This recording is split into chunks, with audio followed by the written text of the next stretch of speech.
गाड्या घेणं सोपं आहे. गाडीला भाडं घेऊन आलं ना असं बाहेर पोटाला मारावं लागते.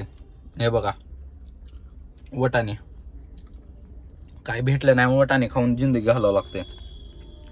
लाख रुपये डाऊन पेमेंट करून गाडी घ्यायला येते, पण जेव्हा पोटाची वेळ येते ना तेव्हा काहीच भेटत नाही बाहेर खायला प्यायला. घरदार सोडून बाहेर फिरावं लागते. त्याच्यामुळं ड्रायव्हर व्हायचा एवढं नाद असेल ना एक वेळेस 10 विचार करा. कुठे तर 10-5 हजार नोकरी केलेलं बरं. वडापावचा गाडा जर टाकून बसलो तरी पण बरं, संध्याकाळी घरी तर जायला येते.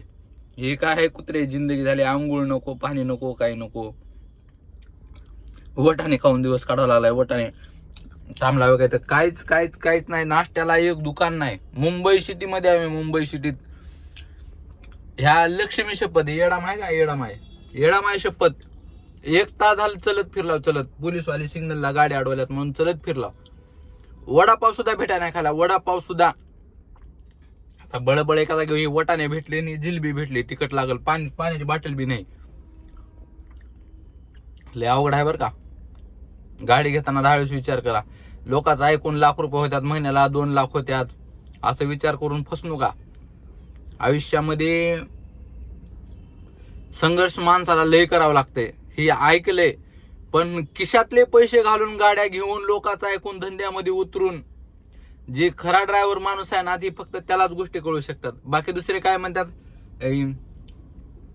दुसऱ्यावर बोलायची गरजच नाही, कारण आपण स्वतः चुकलो ह्या धंद्यात येऊन. लोकाला काय सांगावं.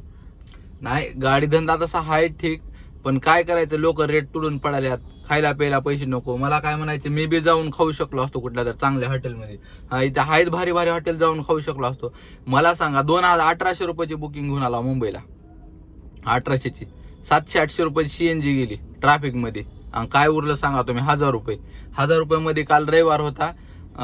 कालचा रविवार रात्री आलो तिथून, रात्र गेली त्या गाडीत झोपून थंडगार थंडीमध्ये.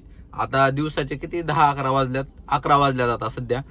11 वाजता काय बुकिंग पडणार आहे. सोमवार आहे, ड्युटी टाइम निघून गेला. आता संध्याकाळपर्यंत बुकिंग पडायची वाट बघावं लागते. दुपारी बी आता जेवायची, दुपारचा तर विचारच करायची गरज नाही. दुपारचे जेवायची वांद्यात. शिटा भरून जावं म्हणलं तर शिटावाले जगू देणार. काय करावं सांगा तुम्ही आता. लय अवघड आहे लय.